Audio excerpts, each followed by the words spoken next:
আসসালামু আলাইকুম। যারা প্রাথমিক বিদ্যালয়ের প্রধান শিক্ষক এই পোস্টটাতে আবেদন করেছেন, তো তাদের জন্যই আমার এই ধারাবাহিক আয়োজন। তো আপনারা জেনে থাকবেন যে এই পরীক্ষাটা কিন্তু আপনার একটা স্টে অর্ডারের মাধ্যমে আদালত থেকে আসলে 6 মাসের জন্য হোল্ড করে রাখা হয়েছে। তবে আজ হোক বা কাল হোক পরীক্ষাটা কিন্তু হবে। তো সেই লক্ষ্যে আসলে যারা এই পরীক্ষাটার জন্য প্রিপারেশন নিতে চান স্পেসিফিকলি, তাদের জন্যই আসলে আমি প্রতিনিয়ত ভিডিওগুলো দিয়ে যাচ্ছি। তো এই পরীক্ষাটার জন্য আসলে আমরা কীভাবে আপনার প্রিপারেশন নিতে পারি। তো দেখুন, একটা পরীক্ষার জন্য প্রিপারেশন নিতে গেলে প্রথমত যেটা দরকার সেটা হচ্ছে বিগত সালের প্রশ্নগুলো সমাধান করা, ওই রিলেটেড যে প্রশ্নগুলো আছে। সো 2012 সালে, 9 সালে এবং 8 সালে আপনার কিন্তু সরাসরি নিয়োগ হতো এই প্রধান শিক্ষক পোস্টে। তো সেই জায়গা থেকে সেই প্রশ্নগুলো আমরা সলিউশন করতেছি, এবং পাশাপাশি যেহেতু এটা পিএসসি পরীক্ষা নেবে, তো পিএসসির রিসেন্ট যে কোশ্চেন সেটাও আমরা আসলে সলিউশন করবো। এবং এই ব্যাপারে এই বিষয়গুলোতে অর্থাৎ পিএসসির জব সলিউশন এবং হচ্ছে আপনার এই যে বিগত যে প্রধান শিক্ষক নিয়োগ পরীক্ষার যে জব সলিউশন, ইন টোটাল সমস্ত জব সলিউশনগুলো আপনারা কিন্তু আমাদের একটা পিডিএফে পেয়ে যাবেন। তো যারা আসলে এই পরীক্ষাটার জন্য আসলেই ডিটারমাইন্ড যে পরীক্ষাটা আপনাদেরকে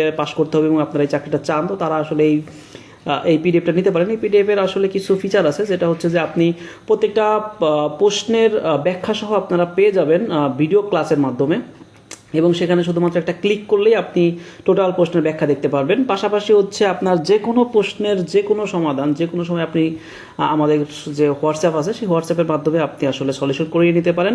অর্থাৎ আপনি পড়তে গেছেন, একটা সমস্যা হয়েছে, তো আপনি সাথে সাথে আমাকে হোয়াটসঅ্যাপে টেক্সট করতে পারেন যে আসলে আমার এইটা প্রবলেম, তো এটা আসলে সলভ করে দেন। তো সেই জায়গা থেকে হচ্ছে অবশ্যই আপনার সেটা সলভ করে দেবে। তো আমি আমাদের পিডিএফটা একটু দেখাই যে আসলে কেমন হবে। দেখুন, এটা হচ্ছে এই যে প্রাথমিক বিদ্যালয় প্রধান শিক্ষক পরীক্ষার নাগরিকগম পরীক্ষার যে আসলে যে সেটটা ছিল নাগরিকগম, সেটার হচ্ছে আপনার প্রশ্ন। তো এখানে যেটা আছে সেটা হচ্ছে এই পুরা প্রশ্নের কিন্তু আপনার ব্যাখ্যা দেওয়া আছে, যে এখানে একটা স্ক্যানার কিউআর কোড আছে আর কি, কিউআর কোড স্ক্যানারের মাধ্যমে আপনি এটা ব্যাখ্যাটা পেয়ে যাবেন। পাশাপাশি যদি আপনি চান, এটা যেহেতু পিডিএফ ফাইল, এই যে পাশে ক্লিক করুন, এই ক্লিক করলে যদি আপনি জাস্ট ক্লিক করেন, দেখুন আমি এখানে ক্লিক করলাম, ক্লিক করলে এখানে কিন্তু আপনার যে এই প্রশ্নের সলিউশন সেটা কিন্তু এখানে ওপেন হয়ে যাবে ভিডিও ক্লাস আকারে, তো আপনি এটা দেখতে পারবেন। তো শুধুমাত্র যে নাগলিঙ্গম সেটটা এখানে আছে ব্যাপারটা এমন না, এখানে যতগুলো সেট দরকার আপনার সমস্ত সেটগুলোর প্রশ্ন কিন্তু এখানে আছে, পাশে উত্তরগুলো আছে। এই যে দেখুন, এটা বাগান প্লাস, ঠিক আছে। এরপরে হচ্ছে আপনার যদি আরও নিচে যায়, তো আপনি আরও যে প্রশ্নগুলো সেগুলো, এটা ডালিয়া। তো এইভাবে করে আপনি কিন্তু এই পিডিএফটা এখান থেকে পড়ে আপনি এই যে প্রধান শিক্ষক নিয়োগ এটার জন্য আপনি যে প্রিপারেশন সেটা কিন্তু আপনি নিতে পারেন খুব সহজে। তো আজকে আমাদের যে আয়োজন সেটা হচ্ছে যে 2009 সালে যে নিয়োগ পরীক্ষাটা হয়েছিল ইংলিশ, সেটার আসলে আমরা সলিউশন করবো এবং দেখবো যে আসলে আমাদের কোন বিষয়গুলা আপনার এখানে ইংলিশে এসেছিল এবং আমাদের কোন বিষয়গুলোতে বেশি জোর দিয়ে আসলে পড়াশোনা করতে হবে ইংলিশ যে পার্ট সেটা থেকে। তো চলুন ইংলিশ পার্টটা আজকে আমরা সলিউশন করি। তো যে পিডিএফটা দেখাইলাম এটার লিঙ্ক আপনার ডিসক্রিপশন বক্সে পেয়ে যাবেন, সেখান থেকে আপনারা অর্ডার করে এটা নিয়ে নিতে পারেন। এবং আপনার 24/7 অর্থাৎ আপনি যে কোনো সময় যে কোনো প্রবলেমে আপনি চাইলে আপনার যে সমস্যা সেটা হচ্ছে হোয়াটসঅ্যাপে আপনি আপনার যে প্রশ্ন সেটা আপনি দিয়ে দিলে আপনাকে আমরা সলিউশন সাথে সাথে করে দিব। তো ঠিক আছে, আমরা চলুন আজকের প্রশ্ন চলে যায়। সেটা হচ্ছে যে বিটার শব্দের ভার্ব কোনটা। বিটার শব্দের ভার্ব হচ্ছে আপনার এম বিটার। আমরা জানি যে ভার্ব যখন বলে তখন যে এম বা এন, হ্যাঁ, এই টাইপের কোনো কিছু দিয়ে হচ্ছে আপনার সেটা শুরু হয়, অর্থাৎ ভার্বটা শুরু হয় কিন্তু এন এম এই ধরনের ওয়ার্ডগুলো দিয়ে, অর্থাৎ এটাকে প্রিফিক্স বলে। এই ধরনের প্রিফিক্স দিয়ে আপনার একটা ওয়ার্ডের ভার্ব শুরু হয়। এরপর আছে প্লিজ শব্দটির নাউন কোনটা। প্লিজ শব্দটির নাউন হচ্ছে আপনার যেটা প্লেজার।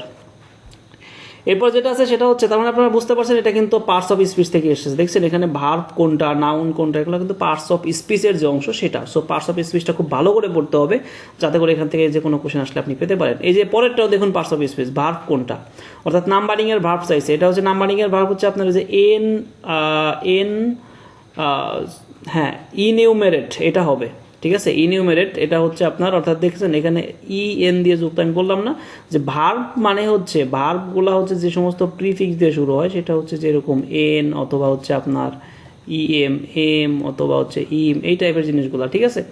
তো তার মানে আমরা প্রথম 3টা কোশ্চেন দেখলাম, এটা পার্টস অফ স্পিচ। পরেরটা দেখুন, সি শব্দটির অ্যাডজেক্টিভ কি, এটাও কিন্তু পার্টস অফ স্পিচ। তার মানে প্রথম যে 4টা প্রশ্ন এখানে আমরা দেখতেছি এটা কিন্তু আপনার কি পার্টস অফ স্পিচ থেকে এসেছে, ঠিক আছে। তো পার্টস অফ স্পিচ কিন্তু খুব ভালোভাবে পড়তে হবে এটা, এখান থেকে যাতে কোশ্চেন আসলে আপনি খুব ইজিলি আনসার করতে পারেন এবং এটা ভুল করা যাবে না। তো সি শব্দটির অ্যাডজেক্টিভ কোনটা। সি শব্দটির অ্যাডজেক্টিভ হচ্ছে আপনার মেরিন, ঠিক আছে। সি মানে সমুদ্র এবং এটার অ্যাডজেক্টিভ হচ্ছে মেরিন। এরপরে 5 নম্বর যে কোশ্চেন আছে সেটা হচ্ছে কোনটি শুদ্ধ বানান। শুদ্ধ বানান হচ্ছে আপনার এই যে এটা হবে গ্রিভ্যান্স, ঠিক আছে। এটা হচ্ছে দুঃখ দুর্দশা এটার অর্থ। তো আমরা দেখতেছি যে বানান থেকে কিন্তু আসছে, অর্থাৎ আপনার স্পেলিং যে টার্মটা আছে বা স্পেলিং যে টপিকটা আছে সেই টপিকটা কিন্তু আপনাকে ভালো করে পড়তে হবে, ঠিক আছে। বিগত সালের যে স্পেলিংগুলো এসেছে পিএসসি কর্তৃক নন ক্যাডার যে প্রশ্নগুলো সেগুলো আপনাকে সলিউশন করতে হবে, রিসেন্ট যেগুলো এবং পাশাপাশি বিগত সালে যা আসছে সেগুলো। তো কোনটি শুদ্ধ বানান, সেটা নিচেরটি হচ্ছে শুদ্ধ বানান। দেখুন এটাও বানান, এটাও বানান, অর্থাৎ বানান থেকে স্পেলিং থেকে। এই নিচে আরেকটা, এটাও বানান, এটাও বানান, চারটা দেখলাম আমরা এখান থেকে বানান থেকে আসছে। তার মানে এটাও কিন্তু খুবই ইম্পর্টেন্ট একটা টপিক। তো এটার শুদ্ধ বানান হচ্ছে আপনার অকেশন। এরপরে হচ্ছে এটা শুদ্ধ বানান কোনটা, স্যাটেলাইটের শুদ্ধ বানান হচ্ছে যে এটা হবে SATELLIT, স্যাটেলাইট। তো এই স্যাটেলাইট মানে হচ্ছে কৃত্রিম উপগ্রহ। আপনাদের বানান থেকে কিন্তু আসলে ভালোভাবে পড়তে হবে, কারণ বানান এবং পার্টস অফ স্পিচ থেকে আমরা প্রায় 8টা কোশ্চেন পালাম। এখানে কিন্তু 20টা কোশ্চেনের মধ্যে 8টা কোশ্চেন আমরা দেখতেছি যে আপনার বানান এবং হচ্ছে পার্টস অফ স্পিচ থেকেই। এরপরে যেটা আছে সেটা হচ্ছে দেখুন কোনটি শুদ্ধ বানান। এইটা হচ্ছে শুদ্ধ বানানটা হবে আপনার এই যে এদিকে আপনার খ নাম্বার যেটা আছে সেটা হচ্ছে হেটেরোজেনিয়াস। এটা হেটেরোজেনিয়াস মানে হচ্ছে বিষম জাতি বা বিজাতীয়, ঠিক আছে, মানে এক জাতীয় না, বিপরীত ধর্মী জাতের আর কি বোঝায়। এরপরে 9 নম্বর যে কোশ্চেন আছে, who gave you this pen, এটার প্যাসিভ ফর্ম কি? তার মানে এটা আমাদের কোথা থেকে এসেছে, এটা হচ্ছে ভয়েস থেকে এসেছে। এটা প্যাসিভ ফর্ম কি? প্যাসিভ ফর্মটা হচ্ছে এটার আপনার এই যে এই পাশে যদি আমরা আসি, দেখুন হু গেভ ইউ পেন, আমরা জানি যে যদি ইন্টারোগেটিভ সেন্টেন্স দ্বারা অর্থাৎ ডাব্লিউএইচ কোশ্চেন দ্বারা যদি আসলে কোনো শুরু হয়, আপনার কি বলে অ্যাক্টিভ ভয়েস শুরু হয়, তো সেক্ষেত্রে সেখানে বাই হুম দিয়ে শুরু হবে, বাই হুম হবে এবং আপনার কি বলে যে এই বিভার্ব বসবে হচ্ছে সাবজেক্ট ওয়াইজ। সাবজেক্ট যেহেতু ইউ আছে, ইউ এর সাথে ওয়ার বসে আমরা জানি, সো বিভার্ব সাবজেক্ট ওয়াইজ বসবে। তো হু বাই হুম বসবে, আপনার এই সাবজেক্ট অনুসারে বিভার্ব বসবে এবং তারপরে হচ্ছে ভার্বের যেটা থাকবে সেখানে হচ্ছে ভার্বের পাস্ট পার্টিসিপল হবে, দেন হচ্ছে আপনার অবজেক্ট যতটুকু থাকবে সেটা হবে, ঠিক আছে। So by whom were you given this pen, এটা হচ্ছে আপনার সঠিক আনসার। ওকে, আমরা চলে যাই পরবর্তী যে কোশ্চেন আছে সেটাতে, 10 নম্বর যে কোশ্চেন, এভরিথিং হিন্স। তাহলে আমরা দেখলাম যে আসলে ভয়েস যে জায়গাটা আছে ভয়েস সেন্স সেটাও কিন্তু important. Everything hinges dash what happen next, এটা হবে হচ্ছে আপনার আপন। এটা একটা আসলে প্রবাদ বাক্য, ঠিক আছে, অর্থাৎ কি বলতেছে, এভরিথিং হিঞ্জেস আপন হোয়াট হ্যাপেন নেক্সট। সবকিছুর শুরুটা আসলে পরবর্তী কাজের উপর, মানে সবকিছুর ভালোটা আসলে পরবর্তী কাজের উপর ডিপেন্ড করে, এরকম একটা প্রবাদ বাক্য নির্ভর করে। তো এটা একটা প্রবাদ বাক্য, সব কিছু প্রবাদ বাক্য থেকে কিন্তু আমাদের প্রশ্ন আসে। তো আমরা কিন্তু প্রবাদ বাক্যগুলো যেমন চোর পালালে বুদ্ধি বাড়ে, তারপরে হচ্ছে আপনার এই টাইপের নুন আনতে পান্তা ফুরায়, হ্যাঁ, এই টাইপের যে বিষয়গুলো আছে, কাঁচা আয়না নোয়ালে বাস পাকলে করে ঠাস ঠাস, এই ধরনের কিন্তু কিছু প্রবাদ বাক্য আছে যেগুলো হচ্ছে আপনার ইংলিশে এটা এসে থাকে। তো ইংলিশে প্রবাদ বাক্যগুলো কিন্তু হুবহু যে সমস্ত সেন্টেন্স বা যে সমস্ত ওয়ার্ড দ্বারা আপনার করা সেগুলো দিয়ে করতে হয়। আমরা সাথে পরবর্তী কোশ্চেনে, hurry up we have to go dash 5 minutes, এটা একটা প্রিপোজিশন, এটা হচ্ছে আপনার বসবে গো ইন। ওকে, আমরা পরবর্তী কোশ্চেনটা দেখি, I have to do it, এটার হচ্ছে প্যাসিভ ফর্মটা কি? I have to do it, এটার প্যাসিভ ফর্মটা কি? আমরা জানি যে প্যাসিভ ফর্ম হচ্ছে অবজেক্টটা সাবজেক্ট হয়, অবজেক্টটা সাবজেক্ট হলে কি হবে, ইট হবে, এটার আপনার সাবজেক্ট। এরপরে সাবজেক্ট ওয়াইজ হচ্ছে এখানে যে ভার্বটা থাকবে সেটা বসবে, অর্থাৎ এই যে হ্যাভ টু আছে না, তো ইটের সাথে কি হবে, ইটের সাথে হ্যাজ টু বসবে। তাহলে ইট হ্যাজ টু বি বসবে, একটা বি বসে আমরা জানি প্যাসিভ করতে গেলে, ইট হ্যাজ টু বি। আর এই যে ডু এর হচ্ছে পাস্ট পার্টিসিপল ফর্ম হবে ডান বাই বসবে এবং এই যে এটা আছে আই সাবজেক্টের অবজেক্টিভ ফর্ম বসবে হচ্ছে মি। তাহলে it has to be done by me, এটা বসবে। দেখুন এই যে ঘ নাম্বার যেটা আছে এটা, it has to be done by me. এরপর 13 নম্বর যে কোশ্চেন আছে যে mother said her son may you pass the examination indirect speech, এটা কিন্তু ন্যারেশন থেকে আসছে। আমরা দুইটা দেখলাম যে ভয়েস থেকে, এটা কিন্তু আবার ইনডিরেক্ট স্পিচ থেকে, তার মানে হচ্ছে ন্যারেশন থেকে। ন্যারেশনটা হলো ইম্পর্টেন্ট। তাহলে আমরা কি পেলাম, আপনার স্পেলিং পেলাম, পার্টস অফ স্পিচ পেলাম, ভয়েস সেন্স পাইলাম, তারপরে হচ্ছে একটা আপনার প্রবাদ বাক্য পাইলাম, এখন আবার ন্যারেশন পাচ্ছি। তার মানে এই টপিকগুলো কিন্তু খুবই ইম্পর্টেন্ট, এই টপিকগুলো আপনাকে খুব ভালোভাবে জানতে হবে।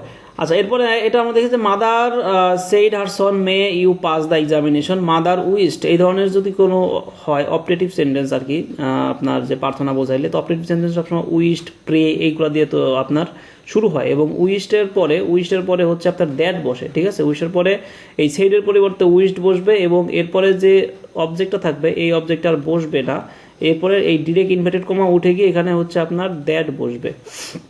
তো সেটা হচ্ছে আমরা দেখি এই যে মাদার, দেখুন মাদার উইস্ট দ্যাট, তার মানে দ্যাট বসছে এরপরে her son might pass the examination, এই হারসন কিন্তু এই যে এই ইউ এর পরিবর্তে বসছে, ঠিক আছে, অর্থাৎ এই ইউ এর পরিবর্তে বসছে। এখানে যদি হি দেয়া হইতো তাহলেও কিন্তু আসলে হইতো যে হি মাইট পাস দ্য এক্সামিনেশন, এটা তো ভালো হইতো।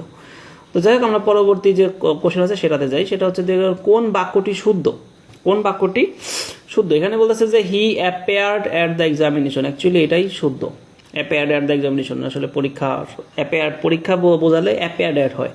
গ নাম্বার যেটা আছে উই রাইট উইথ ইঙ্ক, এটাও কিন্তু শুদ্ধ, ঠিক আছে, এই রাইটের সাথে উইথ বসে, আমরা কালি দিয়ে লিখি, এটাও শুদ্ধ, এখানে দুইটাই কিন্তু শুদ্ধ। এবং বাকি যে দুইটা আছে সেই দুটো আমরা একটু দেখি।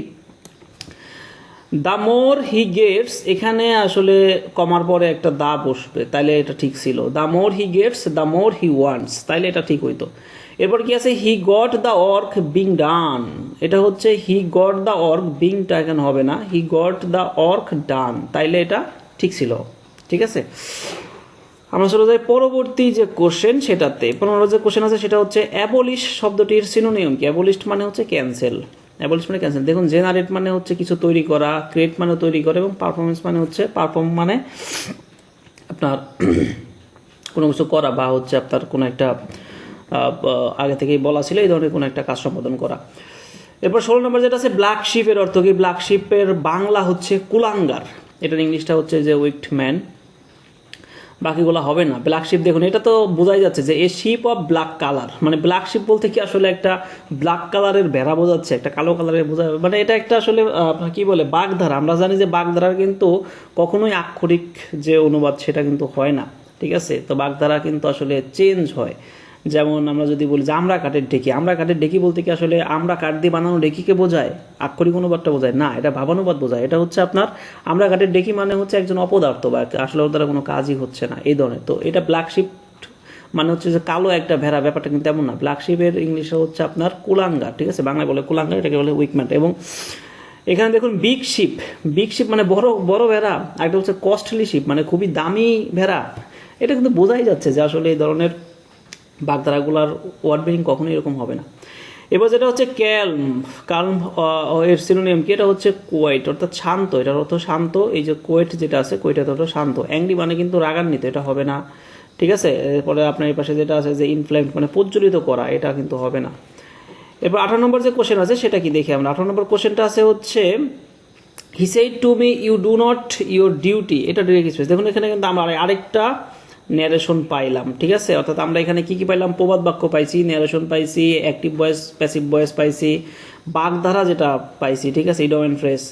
এরপরে হচ্ছে যে সিনোনিয়াম পাইছি একটা, সিনোনিয়াম পাইছি দুইটা, তারপরে হচ্ছে পার্টস অফ স্পিচ পাইছি, স্পেলিং পাইছি। এই জিনিসগুলো কিন্তু খুবই ইম্পর্টেন্ট। তো he said to me do you do not do your duty. আচ্ছা এই সেইড টু থাকলে এটার পরিবর্তে হচ্ছে আপনার টোল্ড বসবে, ঠিক আছে। ইউ টোল্ড মি দ্যাট, এটা আমরা জানি যে ইনভার্টেড কমা উঠে গিয়ে দ্যাট বসে, যে ঘ নাম্বার যেটা আছে এটা হবে you told me that I did not do my duty. এটা হচ্ছে দেখুন এই যে সেইড টুর পরিবর্তে হচ্ছে টোল্ড বসছে, টোল্ড মি এবং ইনভার্টেড কমা উঠে গিয়ে দ্যাট বসছে।